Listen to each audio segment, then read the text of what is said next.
Tov, Shuv, Shalom, Vracha, Boker Or. On est ce matin le mercredi 24 du mois de mars et déjà le 11 du mois de Nissan, shiur acheté par Sarah Silva pour la Refoua Shlema de Jonathan Hershi Ben Pnina. Refoua Shlema, Refoua Tenefesh, Refoua Tagouf, que de bonnes nouvelles pour elle et pour ce garçon, Vechen Kol Am Israël. On a déjà donné le nom des malades et des personnes, l'Elef Al-Faftem Niktarim. On sera comme Georges Elio Ben Simcha Alice, Shprat Amar. Et on commence tout de suite notre shiur avec votre permission. Vous savez que l'un des principes fondamentaux du mot Manishtana Laila Zemikol Alelot, c'est de savoir si, qu'est-ce que cette nuit donc a de différent de toutes les autres nuits, hormis les simanim, les signes que nous avons dans la Haggadah de Pessah, c'est de savoir est-ce que nous sommes différents de ce que nous avons été des autres nuits.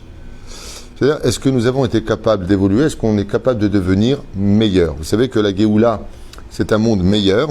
Et Akadosh Baruch Hu nous pose la question, d'accord, vous voulez tout le temps des mondes meilleurs, plus de parnassa, plus de santé, plus de... Mais est-ce que vous avez changé? Azman, Ishtana, Laila, Azem, Ekol Alelot. C'est pour ça qu'on retrouvera ces mêmes mots dans un autre ère, beaucoup plus triste, le jour de Tisha B'Av. D'accord? À Pessah, on dit Man Ishtana, Laila, Azem, Ekol Alelot. Ça, c'est Pikol Alelot, en Baya. Hein? Non, moi je fais pas cette air-là, tu manques pas d'air. Mais ça c'est pour faire plaisir, parce que si je fais l'air tunisien, c'est Ksidi. Donc pas tout le monde connaît. Machon.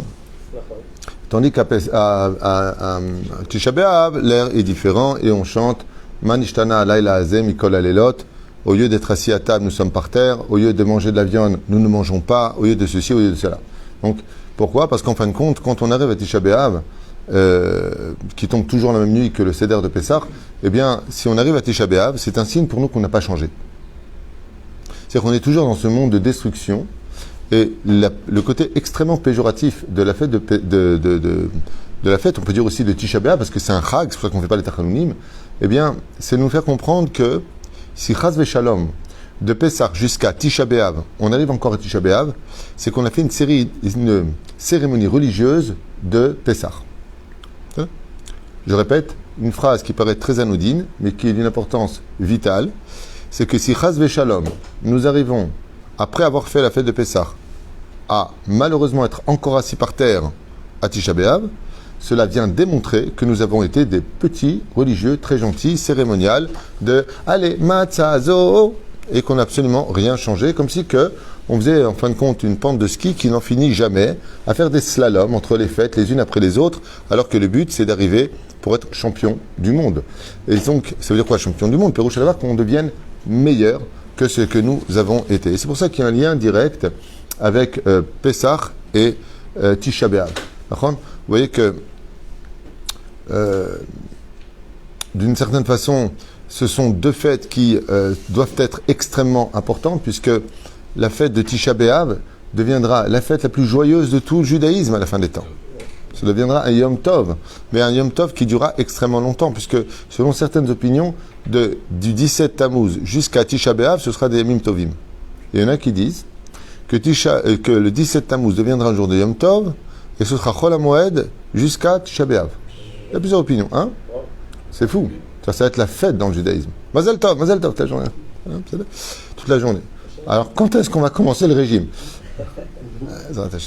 Et la reine, le Leil HaSeder, c'est le démarrage d'une prise de conscience de notre Torah, de notre judaïsme, de notre engagement en tant que juifs sur terre.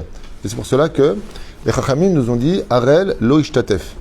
Mazé Harel, un incirconcis, on n'a pas le droit d'avoir un non-juif à notre table, lo ishtatef. Pourquoi? Eh bien parce que le peuple d'Israël ne peut construire les autres que quand il se construit lui-même. Et la reine, il est impératif de voir qu'en réalité, le baromètre de la fête de Pessah, qui est la première fête juive, eh bien, atterrit au summum de sa chaleur, c'est-à-dire la fête de Tisha B'Av, qui tombe la période la plus chaude de l'année juive. La reine m'a demandé de comprendre que cette œuvre que nous avons sur le Seder de Pessah, bien sûr qu'on peut le manger. Et même qu'ils disent qu'il faut le manger. Pourquoi? Pour ne pas qu'il reste comme signe d'Avelut, même s'il représente le Korban Chagiga. Tochal auto, Tochal, c'est Tov. Tu me dis, tu manges des œufs. Si tu me dis que l'œuf il représente Tisha B'Av, c'est-à-dire comment tu peux manger pendant un jour de fête de Yom Tov un symbole de deuil? Réponse, non, je le mange maintenant parce que je n'en aurai pas besoin de Tisha B'Av. je n'aurai pas besoin la veille de Tisha B'Av. Anilo tzarich oto. Lama, je compte changer. Je compte changer. C'est pour ça que l'une des raisons alpisode pour lesquelles les endeuillés mangent des œufs, c'est qu'il n'y a pas de bouche. Tout ce que nous avons, toutes les formes, il y a deux choses qui n'ont pas de bouche réellement dans l'absolu, c'est les lentilles et les œufs. Comme ça dit Srazal. Il y a pas un opticha. Les autres légumes, ils ont des déformations. Eux, ils sont ronds et ils sont fermés. D'accord ? Qui caronne. Bon, si tu fais tomber ton œuf, il va s'ouvrir, mais l'idée, je parle. Okay ? Et c'est pour ça que Pesach, la bouche qui parle, est en rapport justement avec les œufs. Apprends à fermer ta bouche. C'est à cause du Lachon Hara que le temple a été détruit. Et si tu dois ouvrir ta bouche, c'est Agada, les Agid, rien que des Jvahim sur Dieu.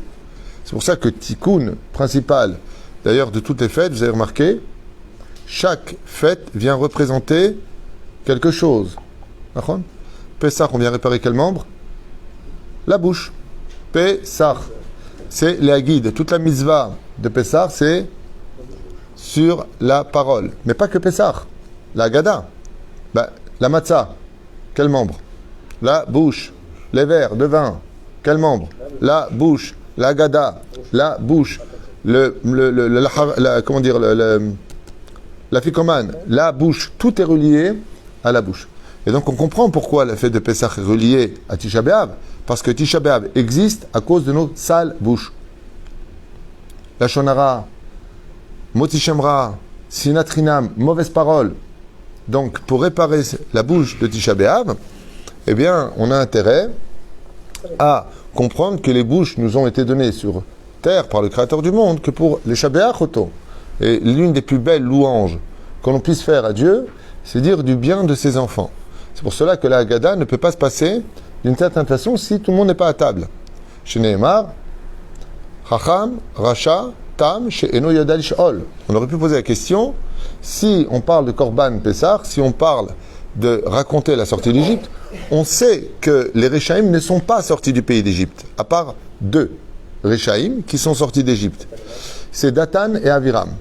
Les Chachamim posent la question et ils disent, mais si Datan et Aviram étaient des Réchaïm, pourquoi ne sont-ils pas morts avec les 80% de ceux qui sont décédés en Égypte, la 9e plaie, c'est-à-dire pendant le Chocher?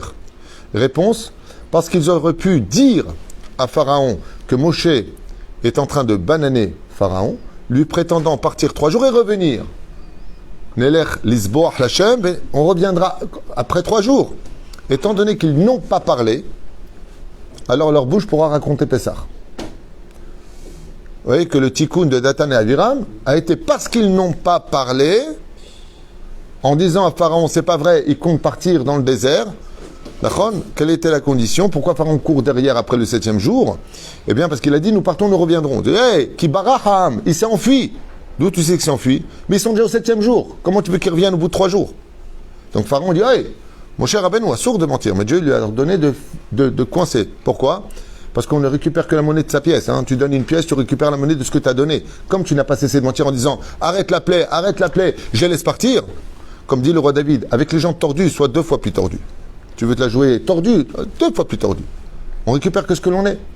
Et c'est comme ça, il a fait, mon cher Rabbeinu, il a dit, puisque tu n'arrêtes pas de me banader, moi j'ai appris de toi à mentir. Tu veux mentir ? Bon, c'est pas qu'il descend à son niveau. Mais c'est qu'un jour où il avait ses plans de piéger Pharaon et d'emmener l'Égypte à sa perte à cette époque. Mais la reine, qu'est-ce qu'on voit pour Datan et Aviram ? Que leur problème à eux, c'était quoi ? C'était une sale bouche. C'est des gens qui ne cessaient de rapporter les choses, de se mêler de tout le monde, faire du Lachon Hara. Une fois, ils se sont tus. Rien que pour ce mérite-là, Yatsum Mitzrayim. Ils ont le mérite de sortir d'Égypte. La reine, tout le tikkun de Pessah, c'est tikkun à paix. Même si on sait que le tikkun de Pessah, c'est la Brit Mila. On a vu que Rabbi Nachman dit que c'est le Mammon. D'accord ? Aval kol advarim ha'elek shurim la paix. D'accord ? Tout ça, c'est relié. C'est pour ça d'ailleurs que même la Brit est reliée à la parole. Chez Neymar, Brit Mila, c'est un jeu de mots. La Brit est reliée à le mot Mila veut dire aussi parole. D'accord ? Brit Mila. D'ailleurs, le roi Salomon, il dit, une personne qui a beaucoup de vulgarité dans sa bouche, tu peux savoir tout de suite combien il faut avec sa brite. Car l'un est relié à l'autre. La vulgarité engendre la faute de la brite mila. La reine de Rechagav, si une femme a son mikvé, le soir de l'El Seder, al Kabbalah, on ne va pas avec sa femme. Ah bah, si ça tombe son mikvé, elle va au mikvé, Bezrat Hashem, et elle pourra s'unir à son mari. C'est une question de pratique qu'on m'avait posée, donc j'y réponds derech hagav. Et la reine, il y a un lien direct entre l'Agada de Pessah et le Man Ishtana Laila Hazeh Mikol Alelot. Quelle différence y a-t-il entre cette nuit et toutes les autres nuits? Lama Katuv Shama Alayla Hazeh Mikol Alelot. Lama. Ma Siba. Tout simplement parce que ce qu'on est en train de dire, c'est que malgré tout, si on est dans l'obscurité, c'est péjoratif ou positif?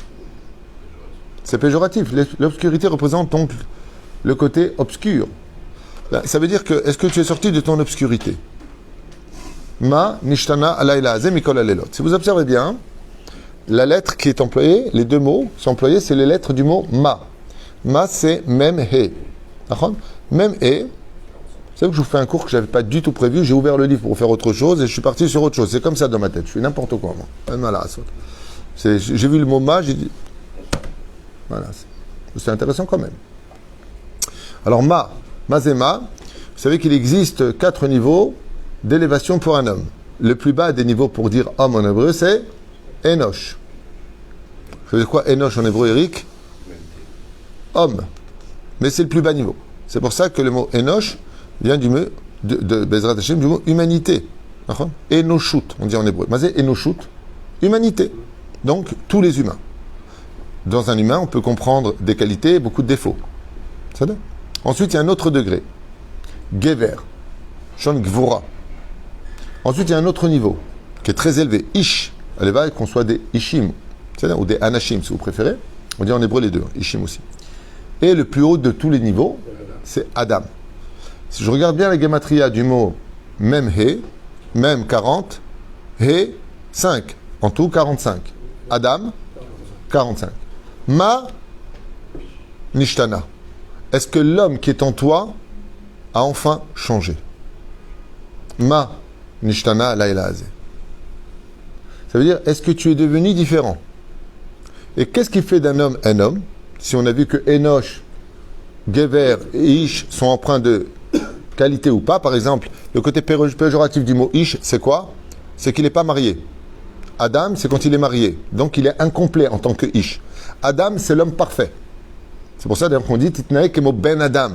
Comporte-toi comme quelqu'un de bien. Comment on dit en hébreu? Ben Adam. Sois au moins le fils de Adam.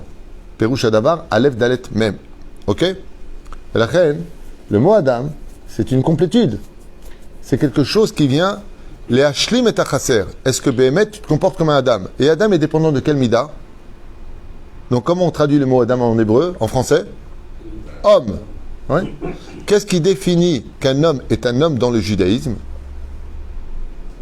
Même les Français le disent en proverbe. T'es pas un homme, oui, ça c'est dans les westerns, mais comment on définit l'homme? Quel est le membre qui dépend d'un homme d'être un homme? Sa bouche, la parole d'homme. Je te donne ma parole d'homme. Vous voyez que la parole est reliée à la personne qui atteint le plus haut degré. Qu'est-ce qu'on appelle une personne basse dans ce monde? Qu'est-ce qu'on appelle un animal? Ce que j'expliquais souvent à Eric, ce que je ne supporte pas le moins au monde, c'est les gens qui disent « T'inquiète pas, ouais c'est bon, ouais c'est ça, ouais c'est bidule, ouais c'est chouette, ivrach, mais em, daim, c'est behemoth. » Et qu'est-ce que c'est behema? C'est ba-ma. Qu'est-ce qu'il y a d'homme en lui? Ma, c'est Adam, c'est le remez. Ba, en lui, ma. Où est l'homme qui est en lui? Où est sa parole? Les tsareno arabes, combien on peut tomber des personnes sur lesquelles on va dire c'est bon, ils donnent leur parole, ouais c'est bon, je te fais le virement, je t'envoie le truc, je te fais le bidule, je te fais le chouette, je te donne, je te fais... L'homme il promet une femme de l'épouser, elle est contente, elle va acheter sa robe, ouais, après, ouais mais tu sais, mais pourquoi t'as parlé? T'as parlé, tu as dit des choses. Tu as dit des choses. La Gemara nous raconte dans Masechet Sanhedrin, à propos de Rabbi Yehoshua ben Levi, alav shalom, qui avait l'habitude d'étudier avec l'ange de la mort. Je pense sympa comme copain. Ouais. Et Bekitsour est venu le prendre, l'ange de la mort, pour l'emmener. Rabbi Yehoshua ben Levi lui a dit, là. Il était de la ville de Loud. Il lui a dit, là, tu me prends pas. Il lui a dit, mais c'est ton heure. Il lui a dit, je veux voir d'abord où tu m'emmènes. Si le Gan Eden qui m'attend, il est bien, je viens. Sinon, je ne viens pas. Ouais. Alors il a dit, bon, allez, monte. Il a pris, donne-moi ton couteau. Il a monté, vous connaissez l'histoire. Il est parti voir là-bas, il a vu Rabbi Shimon Bar Yochai, il a vu. Et puis voilà que... Il a planté. quand il a vu son Gan Eden, de corps et d'âme, il a sauté à l'intérieur. L'ange de la mort est devenu fou. Il dit, mais non, les corps doivent rester sur terre. Je t'ai monté, j'ai fait un chemin spécial pour toi. Et toi, tu me... Copain. Il n'y a plus copain. Quand il y a des intérêts, il n'y a plus copain. C'est très bien.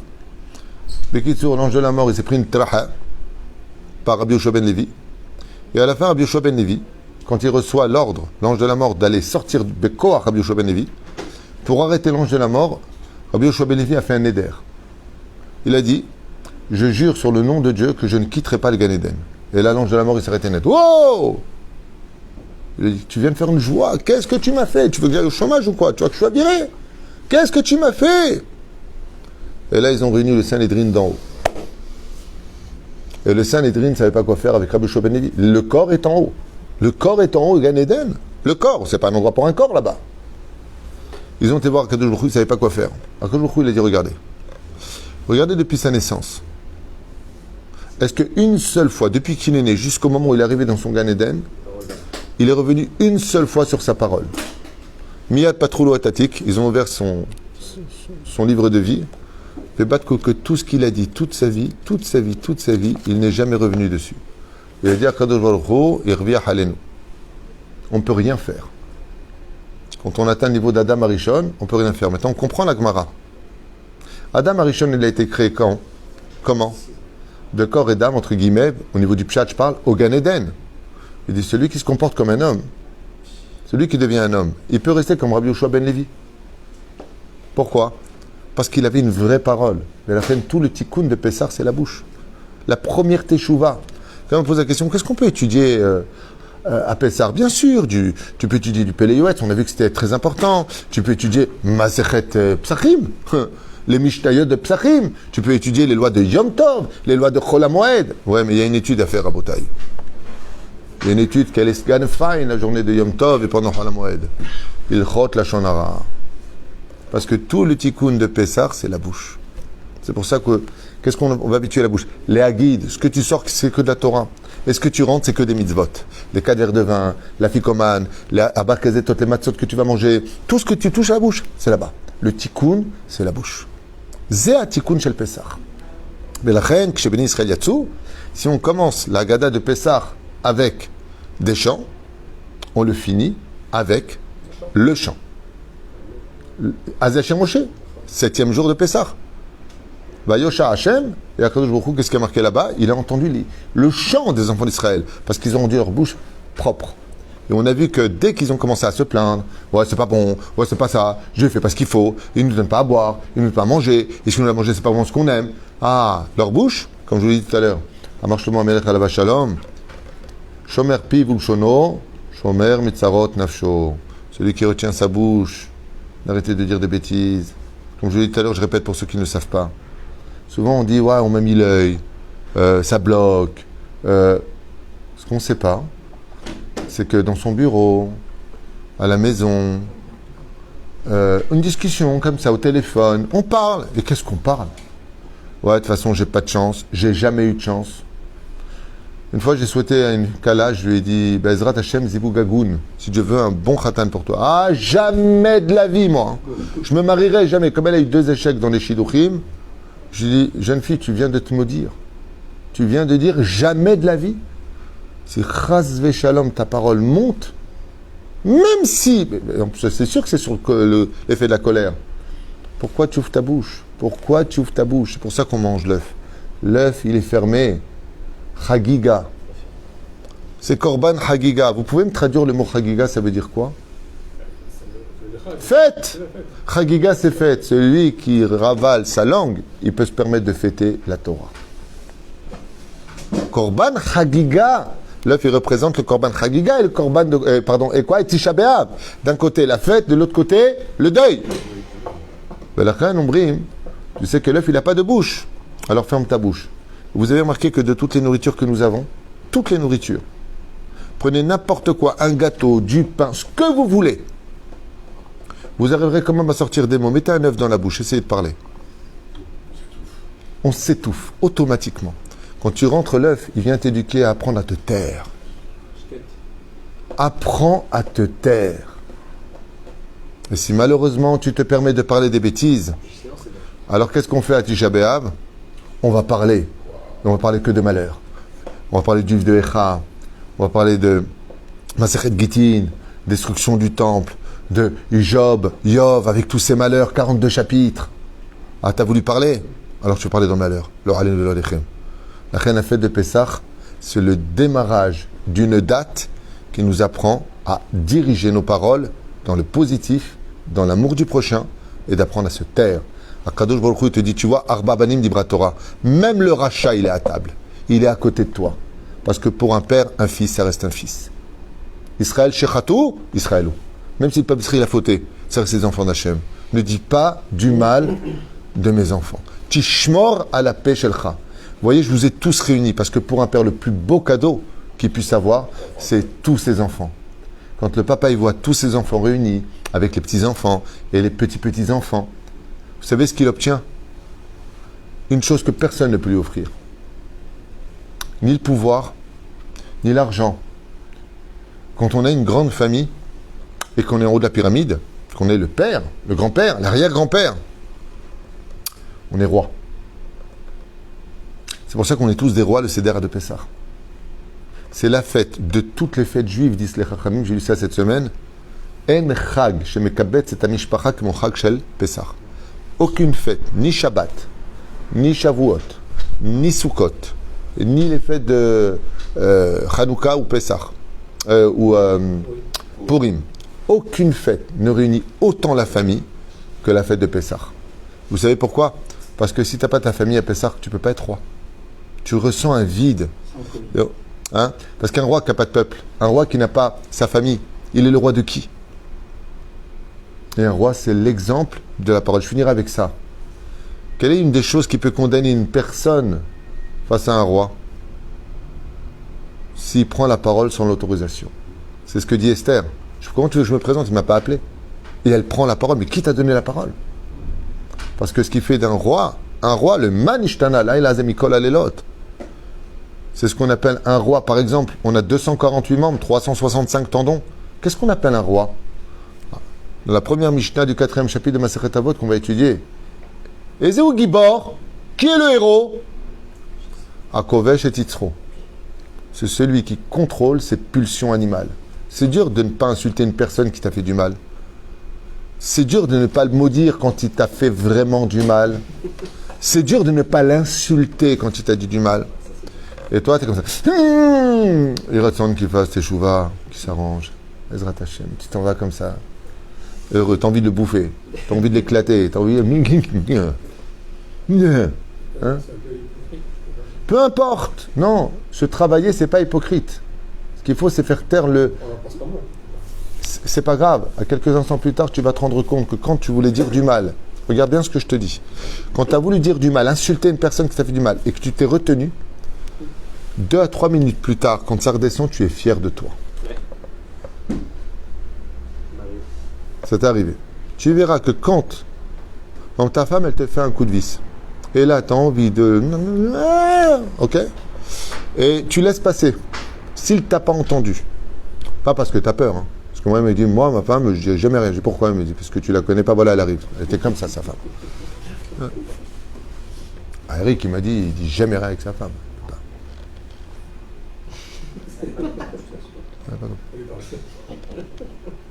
À Zéperou, c'est d'abord que quand on est capable, par exemple, tu as une place de parking.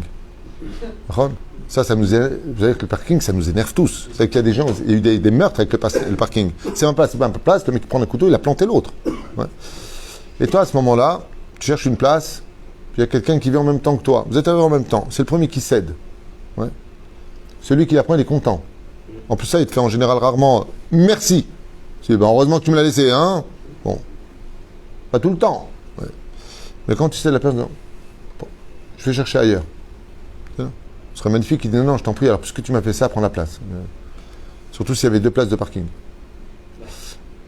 Mais tu verras que quand tu mets vater à l'autre, quand tu mets vater l'autre, et tu lui donnes ta place, et tu cherches ailleurs, il y a quelque chose de très, très, très harmonieux en toi qui s'installe.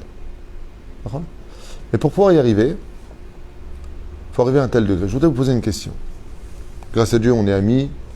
on s'aime, on est bien, on se connaît plus ou moins bien. Je vous pose une question. Shmuel, on arrive dans un parking, toi tu arrives pour te garer, moi j'arrive pour me garer. On arrive en même temps. Je te reconnais, tu me reconnais. Qu'est-ce que tu fais? Dis-moi la vérité.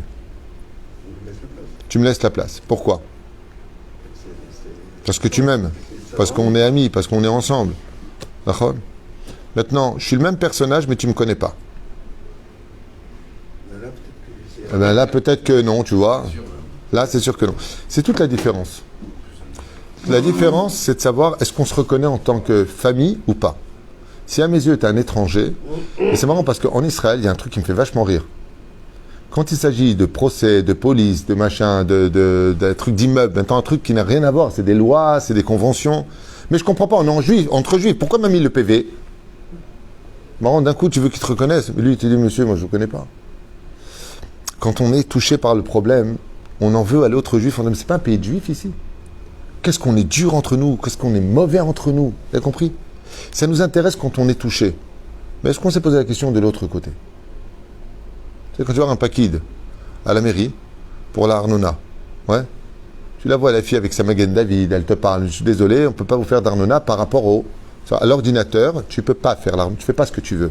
Aujourd'hui, tout est malheureusement, heureusement, mis sur ordinateur. Tu peux dire qu'il y a des cases à remplir. Tu ne les remplis pas, l'ordinateur, il bug. Tu ne fais pas ce que tu veux. Je vous le dis, je suis dedans. Tu ne fais pas ce que tu veux. Tu dis à la personne, mais vous n'avez pas de pitié pour moi, donc vous voulez que je crève, donc vous voulez... Je dis, madame, c'est quel rapport avec elle? Elle, c'est une pkida, elle est en train de faire son... Et elle lui dit, ouais, de toute façon, c'est ça, nous, entre juifs, on se fait que du mal. Mais quel rapport?